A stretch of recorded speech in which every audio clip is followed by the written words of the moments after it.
Salam alaikum Mazoul, bonsoir. Il se passe quoi au sommet du régime, dans le premier cercle, dans cet antre mystérieux, dans ce repère de grands fauves, là où personne ne sait ce qui s'y passe, ni qui en fait partie, ni qui y commande, ni ce qu'en sont les objectifs. Les décisions et l'importance réelle des uns et des autres sont entourées d'une discrétion à toute épreuve. C'est une bulle d'acier d'où rien ne filtre, sauf les fuites organisées par les mêmes, par les décideurs eux-mêmes.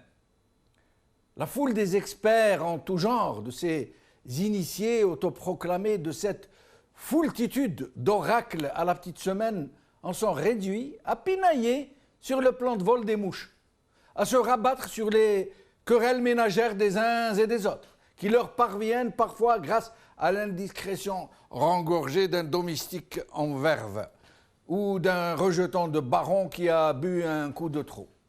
Sinon, dans tous les salons politiques, puisqu'il faut les appeler comme ça, y compris ceux que tiennent ces bavards politiques qui blablatent et accordent des interviews, en veux-tu, en voilà, on n'en sait pas plus que ce qui est distillé savamment dans les journaux. Des journaux qui font comme s'ils avaient arraché ces indiscrétions au secret des cénacles. Mais, fort heureusement, en ces temps de disette, de cabinets capitonnés, insonorisés, des informations nous parviennent malgré tout. Des petits bouts de révélations, des patchworks de toutes les couleurs, des bribes de nouvelles qui ne veulent rien dire quand elles sont étudiées séparément les unes des autres, mais recoupées soigneusement agencées dans leur contexte réciproque, elles parviennent parfois à dire des choses. Et c'est ainsi que nous avons pu avoir une idée, même très vague, de cette volonté presque suicidaire du principal maître du jeu de tout faire pour réhabiliter Chekib Khalil, malgré le faisceau de très lourdes présomptions qui pèsent sur lui et sa famille. Peu de gens parviennent en effet à comprendre pourquoi Saïd Bouteflika, puisqu'il faut le nommer, prend-il tant de risques et se donne-t-il tant de mal pour blanchir Chekib Khalil plutôt que de dépenser toute cette énergie à se préparer lui-même pour la succession de son frère. Une question lancinante s'il en est. Certains répondent que Saïd n'a pas eu le choix et que Chekib a bien fait comprendre à tout le monde que si on le jette en pâture à la foule, alors il ne partirait pas sans entraîner tout le monde dans sa descente aux enfers, qu'il balancerait sur tous ceux qui sont passés à la caisse. Or, il n'y a pas un seul vrai initié dans le pays qui ne sait pas que c'est Chekib qui tenait la vraie caisse, que c'est lui qui avait mis au point le très savant et très laborieux système de captation de très gros capitaux, puisés directement dans les circuits financiers de vente et de bancarisation des produits de vente des hydrocarbures. Chekib Khalil tient tout le monde. Et c'est lui qui a permis au frère Bouteflika de créer cette grosse armada de nouveaux généraux, plus de 300, pour noyer dans la masse la douzaine de ceux qui tenaient le pays. Mais c'est lui aussi qui a permis au frère Bouteflika de disposer de caisses noires, au pluriel, en milliards de dollars, pour se rallier toutes les forces qui comptent dans le pays. Et c'est pour cela qu'on ne se débarrasse pas aussi facilement d'un Chekib Khalil. Mais une telle banque d'informations, aussi accablante pour tant de gens, il n'y a pas 36 moyens de la faire taire et surtout de la protéger d'éventuelles tracasseries internationales. C'est soit la réduire au silence, soit la rallier et surtout l'immuniser, au sens diplomatique et pénal du terme, la rendre non passible de poursuite. Et comment peut-on obtenir un tel résultat? Eh bien, en la faisant élire comme chef d'État, par exemple, et entre autres. Et cette éventualité est très alléchante pour un Saïd qui n'arrive pas à se décider à aller lui-même au charbon, à remplacer son frère au pied levé. D'abord parce qu'il souffre d'une sorte de phobie, d'un genre très particulier. Autant il est à l'aise quand il tire les ficelles depuis l'ombre de son frère, autant il est transi de peur à l'idée de devoir affronter les foules, leur parler, les haranguer. C'est un homme des coulisses, intrinsèquement des coulisses. Et il est épouvanté à l'idée de se donner en spectacle, de faire des discours enflammés, de bavasser depuis une tribune. En la matière, il est tout à fait le contraire de son frère. Lui, il est de la trempe des taiseux, des lames qui tranchent dans le vif, qui ne s'embarrassent pas de longs conciliabules, ni même de préliminaires. Mais son problème était que si jamais son frère aîné venait à disparaître, sans crier gare, il serait illico presto jeté au rébut, parce qu'officiellement, il n'est qu'un simple conseiller. L'ombre est un phénomène aléatoire, qui disparaît avec la nuit ou avec la disparition de ce qu'il a projeté. Et c'est pour ça qu'avec Chakib Khalil, la solution semble toute trouvée.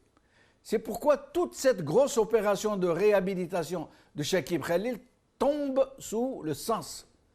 Saïd sait donc très bien où il va, ce qu'il veut et comment il veut le faire. En soustrayant Chakib aux poursuites judiciaires, il le blanchit, plus blanc que blanc, non pas par le biais de la justice, mais par la baraka des awliya salihin, de l'esprouf, sans trace, sans PV, sans acte et sans jugement.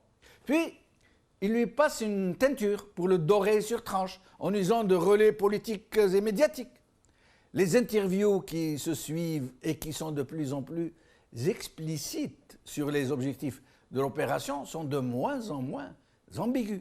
Chakib Khalil, qui disait au début de l'opération qu'il n'avait aucune ambition politique, ne craint plus de dire désormais que si le peuple le choisit, il se sentirait, quoi donc, honoré. Tout ça avec beaucoup d'habileté, en noyant des déclarations pourtant très claires dans un galimatia destiné à noyer le poisson au cas où les choses tourneraient mal. De son côté, Yahya semble avoir été sollicité pour ressortir ses bonnes vieilles méthodes, celles qui consistent non seulement à fracturer les portes ouvertes, mais à les dénoncer, à les défoncer avec de très gros moyens. Le scénario le plus intéressant serait celui d'un Chakib Khalil candidat au présidentiel et d'un Yahya aux commandes opérationnelles pour nous rejouer la fraude électorale des législatives de 97, qui ont donné la majorité des voix à un parti que personne ne connaissait la veille seulement, dans des élections où le taux d'abstentionnisme avait frôlé le record historique. Et donc, le moyen semble être venu de donner de la grosse caisse pour étourdir le peu de conscience politique qui reste. Bientôt, les Bagara vont se rier sur l'aubaine, malgré la crise. L'argent va bientôt couler à flot. Les mesures d'austérité vont être atténuées, voire mises de côté. Le temps de faire bombance. On n'est pas à une grande zerda près. Le tout est de préparer l'avenir, sans Abdelaziz Bouteflika dedans, mais avec un Saïd en même temps derrière et en même temps en plein milieu, sans être au devant de la scène. Et rien de ce qui se passe en ce moment, ni la visite de Valls et l'exposition des images pathétiques du président qui ont suivi, ni ce fameux message de félicitations que le président aurait rédigé de son auguste main à Yahya qui revient en puissance et qui ne craint plus de passer le ministre français lui-même à la lessiveuse des bonnes manières, lui reprochant d'avoir tweeté le portrait du présidentissime alors que celui-ci n'était pas dans son meilleur jour. Vous allez l'entendre tout à l'heure. En tous les cas, pas besoin d'être grand clair pour comprendre qu'un scénario est en train de se jouer. Et quel scénario? De nombreux acteurs vont être sollicités, et des figurants aussi, pour apporter leur concours. Des plus efficaces, depuis les grands requins blancs, qui vont déchiqueter la bête aux petites mouches vertes qui vont nettoyer la carcasse, en passant par les dispensateurs de mérite, ceux qui attribuent les diplômes de patriotisme en vert, blanc, rouge, ou ceux qui vous jettent de pleines poignées de baraka en vert fluo moucheté de henna. Aujourd'hui, TSA. Intermédiaire compte en Suisse DRS Panama Papers quand Chakib Khalil s'enfonce. Par Hajer Gnenfa. TSA également. Ahmed Yahya qualifie les opposants de clowns, se dit au service du système. Par Ashira Mhamri. Le matin d'Algérie. Révélation de Panama Papers, l'épouse Khalil, Bouchouareb, Taoufik Ben Jeddid, le fils Zaharouni.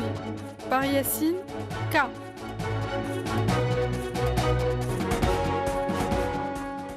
Avec nous aujourd'hui, Soufiane Gilali, président de Gil Jadid, et Borhan Messir, citoyen à Alger.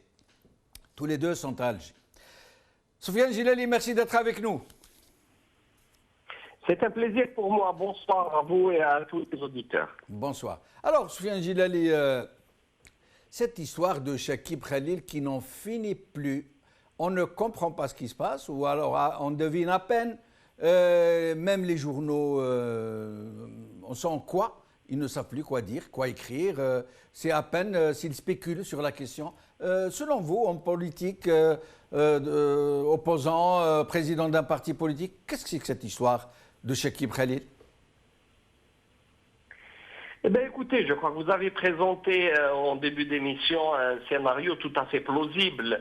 Ce n'est absolument pas anodin que M. Chakib Khalil se présente de cette façon-là brutalement, puisque après une période où il était considéré comme persona non grata, d'un coup, d'un seul, il devient tout à fait irréprochable, présentable, il fait la tournée des Zawiya. Tout ceci n'est pas innocent, il y a un plan de communication derrière. Il passe maintenant à plusieurs reprises sur certaines chaînes de télévision, une en particulier qui semble être celle qui applaudit constamment le régime. Et donc tout cela ressort de la préparation d'un scénario, on prépare l'opinion publique à quelque chose d'important. Est-ce le scénario que vous aviez présenté en début d'émission? C'est tout à fait plausible. Seulement, est-ce que ce scénario peut réussir? Sincèrement, je lui donne très peu de chance. Ce qui signifie que si les décideurs actuels se sont engagés dans une telle voie, c'est qu'eux-mêmes n'ont plus aucune cartouche, à part celle qui est déjà mouillée et qui s'appelle Chakib Khalil. Ça va être très difficile pour eux. Ils sentent qu'il y a une très forte résistance au sein de la population. Les gens sont écœurés. Et un peu plus que écœurés, ils vont passer à des actes de résistance. De toute façon, c'est tout ce qui reste. Donc voilà, la situation semble assez complexe, mais surréaliste en même temps. Lorsque hier j'ai suivi l'émission de M. Chakib Khalil, c'était pathétique. Un homme qui en fait n'avait rien dit, sinon essayer d'être là et de se faire blanchir complètement, alors qu'il s'est en fait à plusieurs reprises enfoncé dans ses propres contradictions. Donc voilà, le régime est à bout de souffle, mais il s'accroche, il ne veut pas qu'il y ait une véritable ouverture, et je crois qu'on est rentré dans la période la plus dangereuse où il va tenter le tout pour s'assurer une succession qui lui donnera toute la tranquillité par la suite. Mais, Soufiane, pourquoi pensez-vous ou dites-vous que vous donnez très peu de chance à un tel scénario d'un Chakib présidentiable? En quoi ça gênerait? Bouteflika est bien moribond, complètement déconnecté de toute réalité. Il n'a même pas fait sa campagne électorale. Pourtant, il a été élu haut la main, je vais élu entre guillemets. Ça n'a pas fait une vague, il est passé. Et aujourd'hui, tout le monde continue de parler, y compris des journalistes, des politiciens, des opposants qui disent Bouteflika a dit, Bouteflika a fait, Bouteflika a reçu. Pourquoi ce ne serait pas possible pour Chakib Khalil qui lui parle, se déplace, agit, fait des déclarations? Bon, je comprends très bien qu'avec la puissance financière qu'a réuni le régime et certains clans, et cette puissance financière est en dehors des circuits officiels, Et bien sûr qu'ils vont agir autour d'eux avec une clientèle prédatrice. Le problème est que d'une part, la manne s'est asséchée. Vous avez vu le rapport du ministère des Finances qui annonce que pour simplement le mois de janvier et février, il y a eu la consommation du dernier tiers, d'un tiers de ce qui restait dans le fonds de régulation des recettes. Or, à ce rythme-là, il ne restera plus un sou en caisse pour couvrir le déficit budgétaire d'ici le mois de juin. En admettant qu'ils essayent de tempérer un peu la consommation, ils pourront aller un peu jusqu'à la fin de l'année, mais vraiment pas au-delà. Je crois que l'Algérie a mis le pied maintenant dans une pente extrêmement dangereuse et c'est bien compliqué pour le pouvoir de remonter dans l'autre sens. Ça d'une part. D'autre part, malgré les fanfaronnades de M. Ouyahia, qui, soit dit en passant, annonce avoir reçu un message de la présidence, mais sans nous dire que c'est le directeur de cabinet, en l'occurrence M. Ouyahia lui-même, qui a envoyé au secrétaire général du RND à M. Ouyahia. Quant à M. Bouteflika, tout le monde sait, comme vous le dites si bien, qu'il est en dehors de tous les circuits. Donc voilà, les fanfaronnades de M. Ouyahia ou de M. Sellel, mais tout cela démontre d'abord qu'il y a de très graves contradictions entre les hommes des clans du pouvoir. Hier encore, M. Chekib Khalil, qui parlait à la télévision, avait touché en botte de façon magistrale autant M. Saadani que M. Sellel que M. Ouyahia. Donc il y a des tensions entre eux. Ça sera très difficile pour que l'un d'entre eux ramasse la mise tout seul. Donc le climat général très négatif. Une situation géopolitique extrêmement tendue. Et puis au final, un peuple qui n'en peut plus. Parce que comme toujours au début, les gens regardent dans l'indifférence toutes les turpitudes au sommet parce que les gens ont l'impression que ça ne les touche pas. Et puis on commence à s'agiter, ça commence à inquiéter, et puis après on va être en colère et on va finir par réagir. Je peux vous assurer, moi qui fais énormément de terrain ces derniers temps, où je vais dans le pays profond, qu'il y a vraiment quelque chose qui est en train de bouger. Les gens en ont vraiment marre et ils ne veulent surtout pas laisser le pays entre les mains d'une clique qui est là pour détruire le pays et voler ce qui reste. Restez avec nous, M. Jilali. Je reviens à vous. Je reviens à vous dans un petit instant, justement pour nous parler de ce que quelque chose commence à bouger dans le pays profond. Bourhan Messir, merci d'être avec nous. Bonsoir, M. Benchinouf. Bonsoir à votre invité et également à tous les téléspectateurs d'El Magharibi. Merci. Alors, M. Jilali vient de nous dire quelque chose de très amusant. Franchement, moi j'en rigolais sous cap. Il nous a dit qu'au sujet de ce message supposé avoir été adressé à Ouyahia pour le féliciter de son élection à la tête du RND, dont on nous dit que c'était un message rédigé de la main même de Bouteflika. Il n'a pas dicté ou fait taper, non, il a écrit de ses propres mains en mouillant la plume comme ça de temps en temps. Et donc, il nous dit, oui, c'est le chef de cabinet, qui est M. Ahmed Ouyahia, qui est parti voir Saïd Bouteflika. Il lui dit, bonjour M. Saïd Bouteflika, je peux envoyer un message de félicitations à Ahmed Ouyahia, le secrétaire général du RND. Alors Saïd, grand seigneur, lui dit, oui d'accord, et vous pouvez même dire qu'il l'a rédigé de sa main. Mais sinon, avant de vous poser la question, Bourhan Messir, nous allons écouter quelques séquences de cette fameuse interview donnée à Nahar, je crois, par Chekib Khalil. Quelques séquences. هل تملكون أي أرصدة في سنغافورة أو في هونغ كونغ؟ لا ما عندش. والله قريت أكثر من مقال على مدار السنوات الفارطة. شكيب خليل عنده مقالات، عنده أرصدة مالية وفي هونغ كونغ، سنغافورة، في بنما، في واشنطن. في بنما كانوا وجدوهم، يعني راهم يتكلموا على بنما، راهم كانوا وجدوهم. في أي سنغافورة ولا هونغ كونغ كانوا يوجدوهم، لأن صار فيه تحقيق يعني تبع كل هذا الشيء، ولكن ما وجدوا ولا شيء.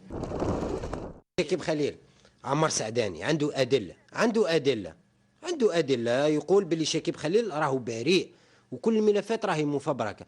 عبالك اتصال هاتفي بشكيب بعمار سعداني، تحددون موعد يعطيك الملفات عمار ان شاء الله سعداني. ان شاء الله، هذه فكره جيده ان شاء الله.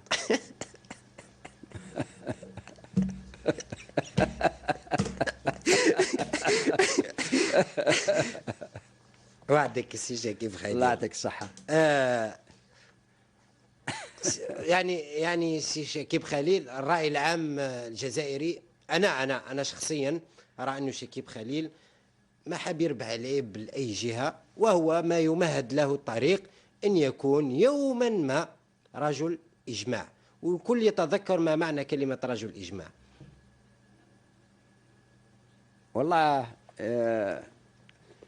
هذا يشرفني إذا صرت يعني رجل إجماع، لأنه بوتفليقة في وقت ما كان رجل إجماع. أنا يشرفني إذا صرت يعني وش أي إنسان اللي يعني يوصل لهذا المستوى ما يكونش مشرف، يعني ما يكونش عنده شرف، يعني يكون فيه رجل يعني. لو حصل إجماع يعني من الأحزاب، من القيادات، إجماع من القيادات الحزبية على أنه شكيب خليل رجل إجماع، نفترض، لكن الشعب الجزائري هو الحلقة الأهم. نحن قلنا أنه برحيل دياراس انتهى عهد صناعة الرؤساء في غرف مظلمة، وأنه بإيعاز والهاتف وغيرها. اليوم مشكلتك سي شكيب خليل راهي مع الشعب، راهي مع الضمير، الشعب الآن راهو ينتظر شكيب خليل. قلنا راك بريء، لكن كيف هذه هي المرحلة الصعبة. شوف الشعب نفسه هو ياخذ القرار إن شاء الله، وياخذ القرار المناسب. إلى الشعب يقرر هذا ولا هذا، أنا ما عندي أي خيار، بس يعني نتبع الشعب اللي يختاره. Shakib Khalil, lorsqu'on lui a posé la question, vous l'avez écouté au sujet de Panama Papers, de sa femme, de ses enfants, lui-même, il a dit non, كانوا وجدوهم الكرام بينوهم، ولكن il a fini comme ça, ولكن لا وجدوا أي شيء. Regardez ça. Panama Papers, l'épouse de Shakib Khalil a disposé de sociétés offshore. Voilà. Je reviens à Borhan Messir. Borhan Messir. Monsieur Benchino. Alors voilà, donc qu'est-ce que vous pensez de ce que vient de dire Shakib Khalil au journaliste d'An-Nahar? Écoutez, je ne sais pas s'il faut en pleurer ou en rire, je ne sais pas vraiment, mais je vais vous livrer carrément par rapport à cette interview, comment dirais-je, la réflexion qui est la mienne en tant que simple citoyen. Là, je constate personnellement qu'on est passé à un cran au-dessus maintenant. Maintenant, c'est plus les Zaouïas, c'est les chaînes de télévision privées, certaines chaînes de télévision privées, qui vont peut-être jouer le rôle de blanchisserie. Vous avez vu que c'était An-Nahar qui avait ouvert sur sa tribune à Khalil. Mais je pense, à mon avis, dans ce type d'exercice, on peut s'attendre à tout, y compris à l'effet inverse, à l'effet non souhaité. Et c'est exactement là où est tombé l'invité de l'émission. Moi, je constate d'une part, on ne vient pas sur un plateau de télévision pour clamer son innocence. Parce que dire que je suis innocent ou coupable, il y a d'autres institutions officielles pour cela. Deuxième point, en tant que ministre d'un département aussi névralgique que l'énergie, on ne rencontre jamais le PDG d'une entreprise étrangère qui est contractante avec une société, avec Sonatrach, encore moins son consultant, et en plus dans un pays étranger. Et si vous avez suivi l'interview de l'émission, l'ex-ministre Shakib Khalil a reconnu qu'il ne savait pas que c'était interdit par la loi. Oui, on a entendu ça et tout le monde est resté sur, j'allais dire un mot, tombé à la renverse, pour rester poli. C'est pour ça que je dis que si on veut se laver, c'est-à-dire il faut s'attendre à l'effet. L'autre effet, parce que les gens, quand ils lisent, quand ils voient, quand ils essayent d'analyser des interviews, ils vont pas carrément. Il y a un premier degré de lecture et le deuxième. Mais là, le premier degré est clair. Là, c'est-à-dire c'est un truc qui risque de se retourner encore une fois, comme l'a été l'histoire des Zaouïas, contre la personne elle-même. Ouais, c'est incroyable. Mais sinon, au sujet de la présidentialisation de Shakib Khalil, qui semble être tombé vraiment à pic, comme on dit du côté de chez moi, Shakib Khalil, est-ce que Soufiane Gilel vient de nous dire qu'il ne donne pas beaucoup de chance à un tel scénario, que vraiment, alors que je lui avais répondu que pourquoi pas Après tout, Bouteflika, il est dans un état pire, complètement déconnecté de toute réalité. Et pourtant, ils l'ont passé un 4e mandat sans même qu'il fasse sa campagne électorale. Pourquoi pas Chakib Khalil, qui pétillant de santé, qui parle arabe, français, anglais, qui se déplace dans les 48 wilayas, qui revêt des burnos, des gondoras, des djellaba, qui fait des prières à gauche, à droite. Pourquoi qu'il ne serait pas président? Là, je rejoins carrément l'avis de votre invité. Là, il a raison. Parce que, premièrement, on ne livre pas son joker à la vindicte populaire comme c'est le cas actuellement. Là, les gens sont en train de voir qui c'est vraiment M. Chakib Khalil par rapport à la présidentiabilité de la chose ou pas. Et de deux, j'ai eu à m'exprimer sur ce point-là. J'ai dit que pour être président de la République, il faut au minimum avoir des réseaux locaux et surtout en externe, à l'étranger, par rapport à tout ce qui est réseau diplomatique, tout ce qui est réseau dans les sphères économiques, chose qu'il n'a pas lui. Mais je ne sais pas. C'est vrai que dans ce pays, tout est possible, mais si on essaie d'analyser objectivement, ça ne pourrait pas être leur joker. Borhan Messir, nous allons vous passer ce qu'a dit Yahya, qui donnait une leçon de courtoisie à Valls pour lui apprendre à vivre, à se comporter, à tweeter aussi. Il veut lui apprendre comment on fait des tweets. Et après, je vous poserai une question précise. Nous allons regarder. Vous me dites qu'est-ce qui a provoqué la réaction? C'est l'énorme indélicatesse. Vous êtes Premier ministre d'un pays. J'ai eu l'immense privilège d'avoir occupé cette fonction dans mon pays. C'est une très haute responsabilité. Vous venez dans une grande commission bilatérale et autres. Vous êtes reçu par le président de la République. Tout ce que vous trouvez à faire, c'est de tweeter le président sur votre... Excusez mon ignorance de ces affaires électroniques, je ne suis pas très fortiche dans ce domaine.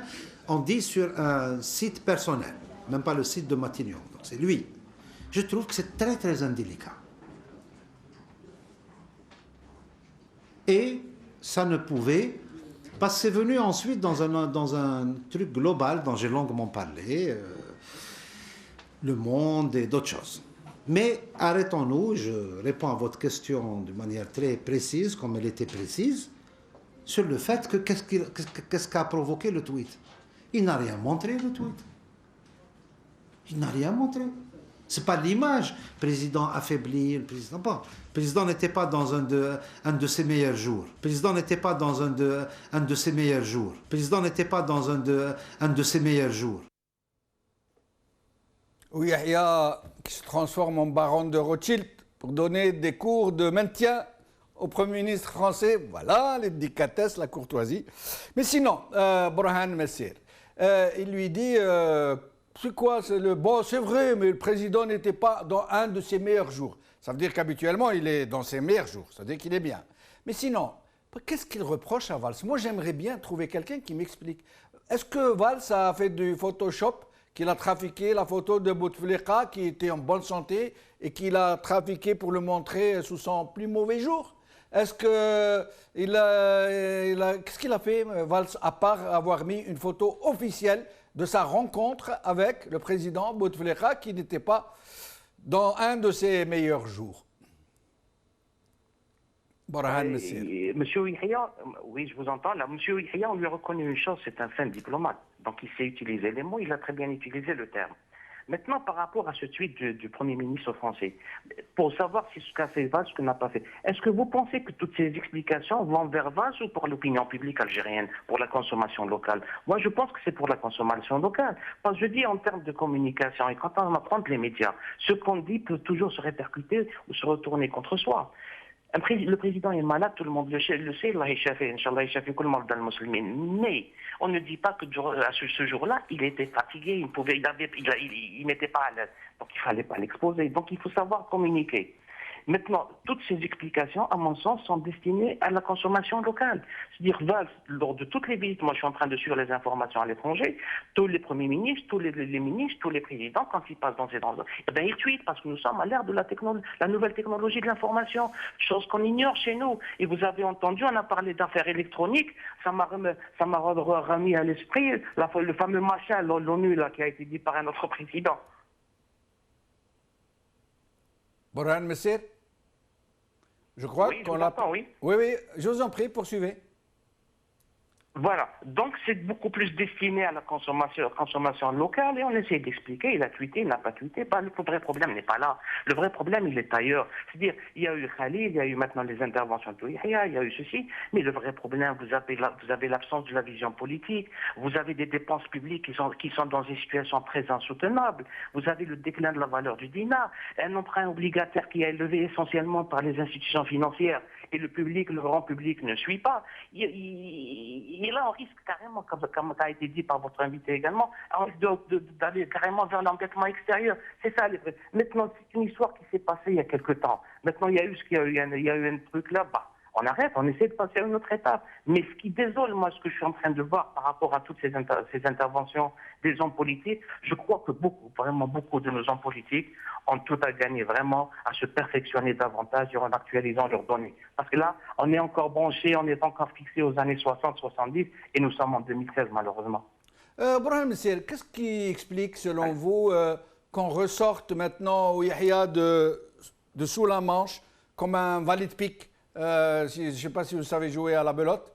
Oui, absolument. Oui, on le sort maintenant, le valide pique. Oui. C'est pourquoi vert? Pourquoi vert? Oui. Pourquoi vert? Pourquoi on le ressort maintenant, on le place dans... Écoutez, oui. Oui, je vous en prie. Oui, tout à l'heure, en débutant, vous m'avez posé la question concernant le message. Oui. Ben, écoutez, c'est la réponse du berger à la bergère. Vous vous rappelez, quand Saadani a été élu SG du FLN, il a reçu les félicitations de Gaïd Saleh. Ben, maintenant, on répond par l'autre version.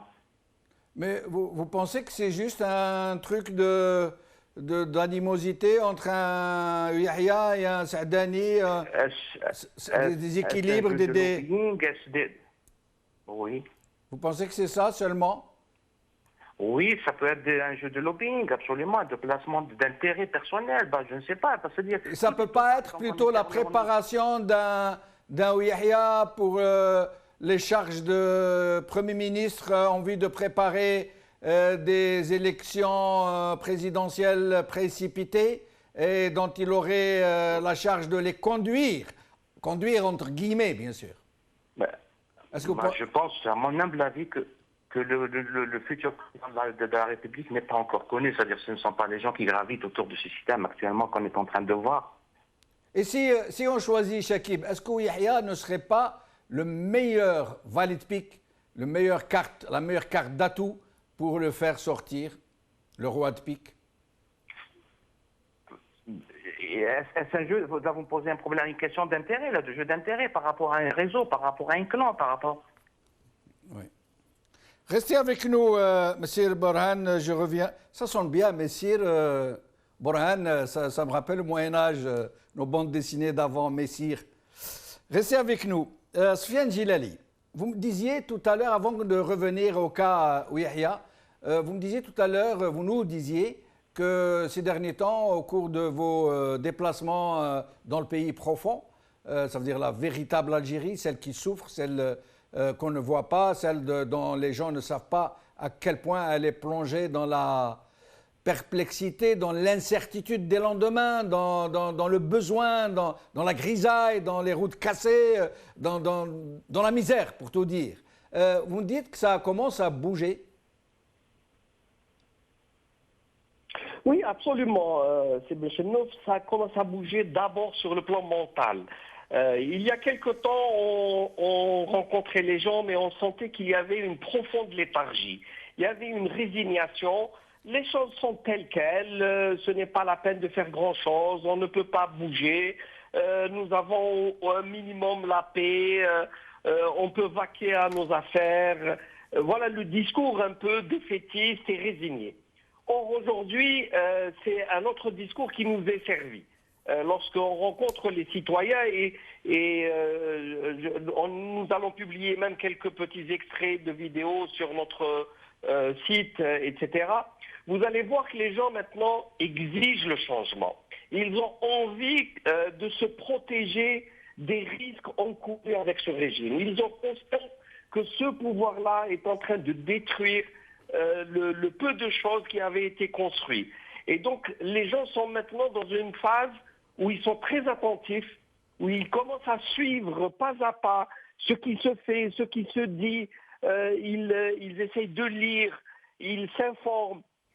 Ils ne passent pas encore à l'acte, ils ne s'engagent pas encore de façon franche, mais c'est en train de venir petit à petit. Et là, je vous assure qu'il peut y avoir de très très grosses surprises pour le pouvoir.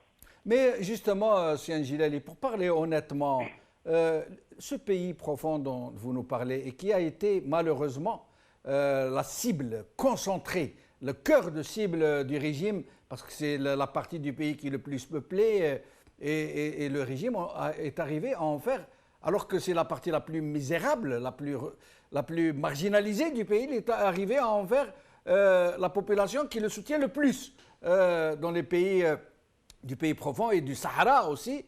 Des gens qui ont été tellement encadrés par un FLN aux ordres, un RND aux ordres, des organisations de masse qui vraiment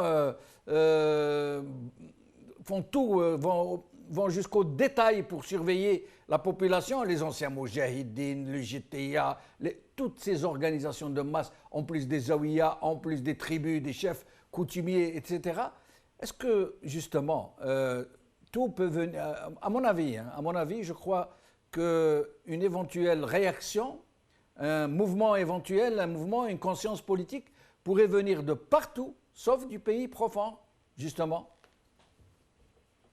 Ben écoutez, je me sens dans l'obligation quand même de vous contredire très amicalement, parce qu'il y a quelque chose dont il faut prendre conscience. Il y a un clivage très profond maintenant à l'intérieur des générations.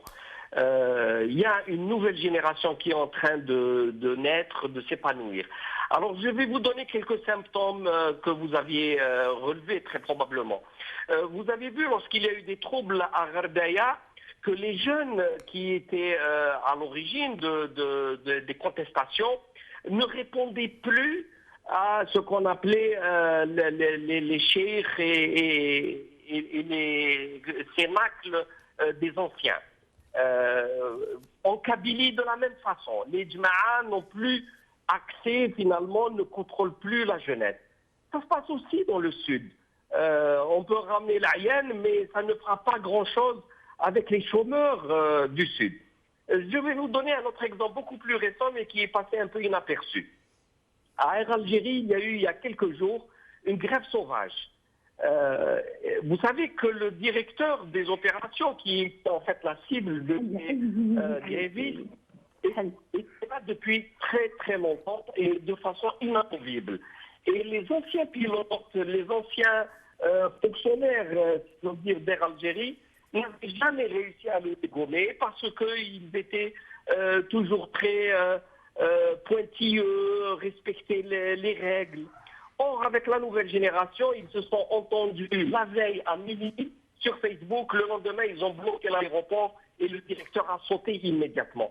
Et je peux vous assurer que les anciens pilotes avaient beaucoup d'admiration pour les jeunes qui avaient réussi à dégommer un homme qui s'était ancré et qui se comportait en tyran à Air Algérie.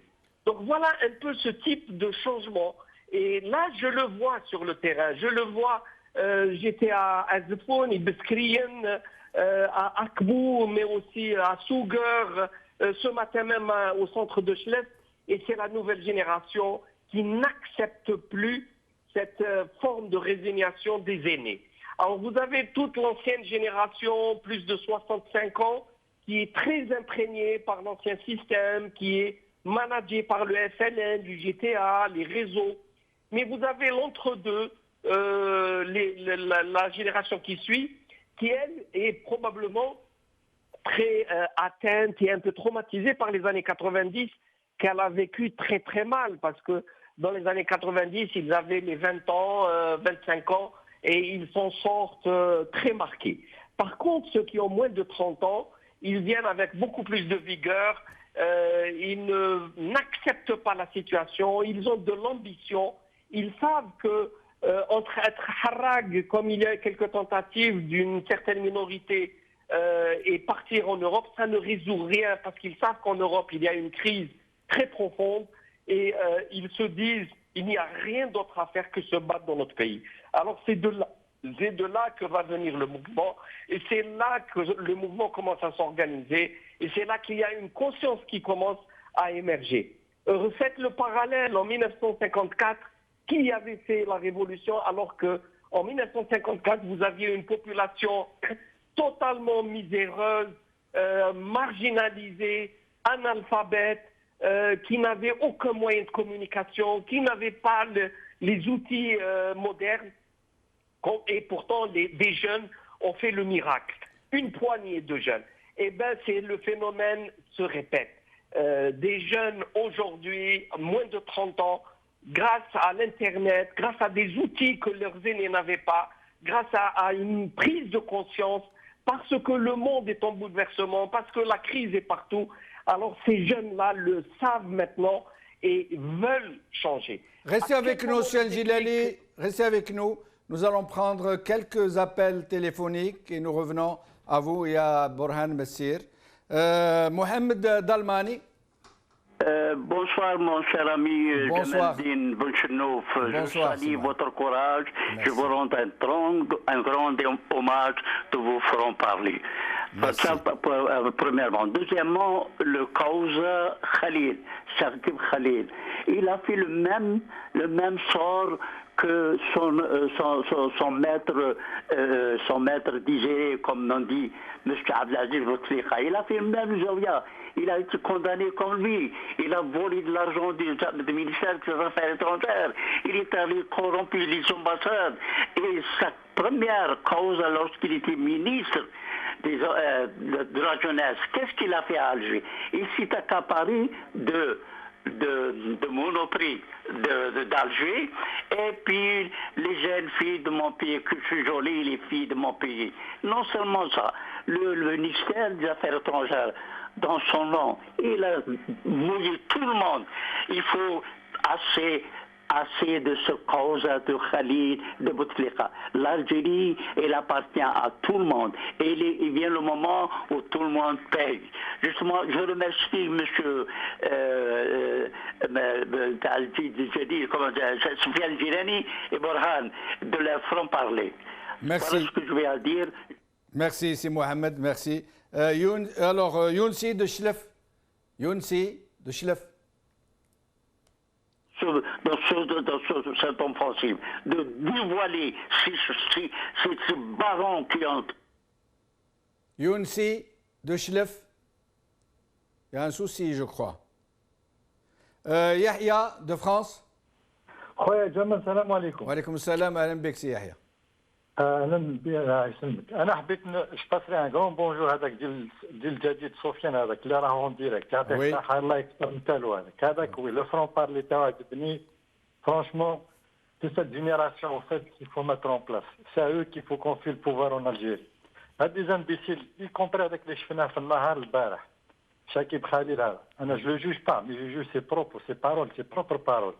Il fut à chaque fois, quand l'autre Zamadik, soi-disant, il l'a interrogé sur des comptes qu'il a transférés de Suisse vers les États-Unis. Zama, il est en train de se justifier comme quoi que c'était de l'argent qu'il a gagné proprement. C'est faux. Qui fait chez Aïbadallah le mandat d'arrêt, je ne sais pas quoi, tout ce qu'il lui reproche, il arrive tout de suite, hop, monsieur propre. Il n'a rien fait, il n'a pas touché à grand-chose. Il a juste fait son devoir de ministre des hydrocarbures, comme quoi qu'il a relevé l'Algérie vers le haut. Au contraire, il nous a mis très bas. Ou je ne sais pas quoi, dans quel but. Je ne sais pas. Ils sont en train de... Jamais comme si c'était la péché, il allait dans une paroisse pour que le curé va lui pardonner. On est devenus des chrétiens maintenant. بارك الله فيك بارك الله فيك. Je vais prendre encore 2 ou 3 appels rapidement. Abdelli de Tizi Ouzou. مساء الخير اخويا بن شنوف. اهلا بك سي عبدالله مرحبا بك. خويا بن شنوف نشوف لو ديبا رانا ناكسوه ديريكتومون على البوفوار. لو بوفوار سي ان برودوي بيريمي خلاص بضاعه غير صالحه للاستهلاك. الو وي اون فوز ايكوت. دونك راني نقول لك باللي انا نسمعوا فيك سي عبد الله تكلم. انا خويا قلت لك سيتادير ليميسيون راهي تاكسي ديريكتومون على البوفوار. alors que le pouvoir c'est un produit périmé خلاص. بضاعة غير صالحة للاستهلاك. بارك الله فيك خويا عبد الله، بارك الله فيك. علي de France. Ali de France. Monsieur Jamal Eddine, mes respects du sport à vous et à vos invités. Merci à vous aussi, merci. Voilà, moi je voudrais vous dire, je ne sais pas si vous êtes au courant, de l'information capitale qui a été communiquée par le journal TSA. Je l'ai vu hier sur Internet. Il y a eu un accord signé en catimini entre le pouvoir mafieux qui dirige l'Algérie et le gouvernement français pour les prémunir d'éventuelles poursuites. Exact, ce sera l'objet de notre émission de demain. Attendez, et autre chose, je voudrais dire à M. Sofiane Gilali que il ne reste qu'une seule alternative pour dégager ces monstres. C'est la désobéissance civile. Salam alaikum. Wa alaikum salam. Nous allons prendre Yassine du Canada. Yassine, je vous en prie. Oui, bonjour Jamal. Bonjour Yassine, Alembek. Oui, je voulais dire concernant Chakib Khalil, ce n'est pas fortuit ce qu'il est en train de faire. C'est très clair qu'ils ont trouvé un candidat pour les prochaines élections. D'accord. Oui, bonjour Jamal. J'ai dit. Oui, on vous a écouté, on vous a entendu, Oui, donc Jamal, c'est clair qu'actuellement, c'est un candidat pour les prochaines élections qu'on prépare.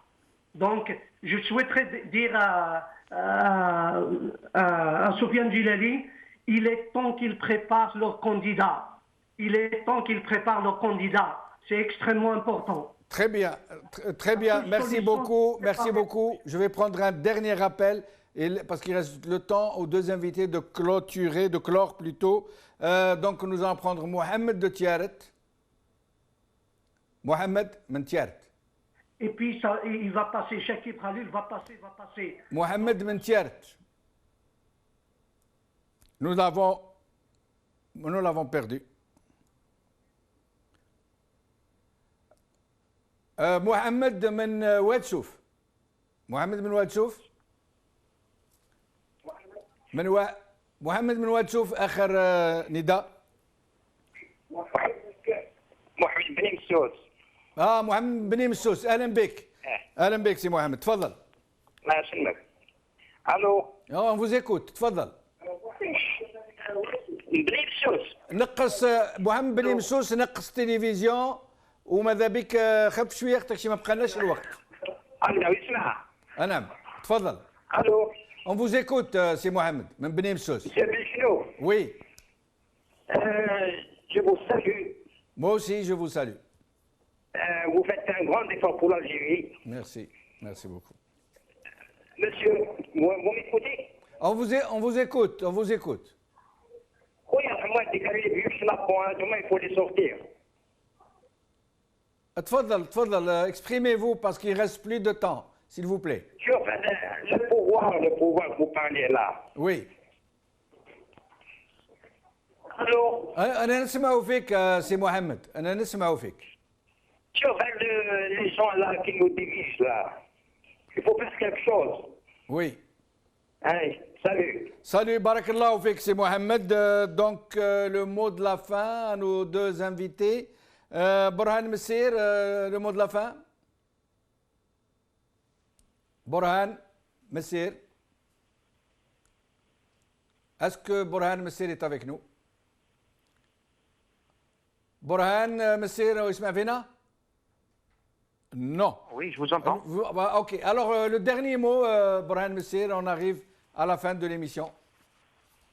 Le dernier mot, j'aimerais bien poser une question parce que vous êtes journaliste, en plus un journaliste d'investigation. Je voudrais savoir que vient faire le nom de la BEA sur la liste des Panama Papers. En plus, avec un enregistrement qui est en Russie et plus exactement à Moscou. Donc c'est une boîte qui est enregistrée à Moscou. Oui, en effet, c'est très curieux, très curieux. Ça a interpellé tout le monde, cette histoire. Maintenant, si vous permettez un mot de la fin par rapport à un régime qui, depuis 62, a énormément évolué. Parce qu'à un certain moment, c'était un régime qui était bâti sur un socle quand même qui n'était pas aussi droit que ça. Il y avait une fausse base. Donc on essayait de colmater à travers le régionalisme, le bniamisme, le favoritisme, l'injustice, la corruption, etc. Or, depuis quelques années, il y a eu beaucoup d'argent et l'argent même a coulé à flot. Donc le centre d'intérêt a changé. Ce ne sont plus des institutions, mais c'est devenu des personnes. Maintenant, qu'est-ce qui va arriver quand ces intérêts vont s'arrêter? Parce que là, comme l'a dit votre invité, le fonds de régulation des recettes, c'est fin 2016, on aura tout absorbé, il n'y aura plus rien à faire. Maintenant, je ne sais pas que va devenir maintenant ce régime-là. Merci beaucoup, Borhan Messir. Soufiane Jilali, le mot de la fin. Écoutez, que peut-on dire après tant de choses? Je reprends l'expression de votre invité, M. Borhan Messir, tout à l'heure en réagissant à l'interview de Chakib Khalid. Il avait dit cela fait pleurer et rire en même temps. Je crois que ça fait plus pleurer que rire, malgré le fou rire cynique du présentateur lorsqu'il savait qu'il était en train de mentir au peuple algérien en interviewant un homme que tout le monde sait qu'il est très très loin de ne pas d'être blanc. Donc voilà, que voulez-vous qu'on dise? Cette situation où le pays est en train de partir, d'être délabré, à la tête de ce pays, un homme totalement absent, une clique qui est en train de lutter entre elles. Donc les choses ne sont pas belles, mais tout a une fin, et ce mauvais cauchemar aura forcément une fin. Simplement, il faut tenir le coup, et il faut que les citoyens s'impliquent, il faut que la société s'implique, il faut qu'on réagisse pour éviter le pire à ce pays. Merci Soufiane Jilali, merci Borhan Messir, merci à nos invités, à nos téléspectateurs qui nous ont appelés. Merci à nos téléspectateurs et à nos téléspectatrices. J'aurais dû dire l'inverse. Merci à nos téléspectatrices et à nos téléspectateurs qui nous ont suivis. Bkhaw ala khair, b'slama.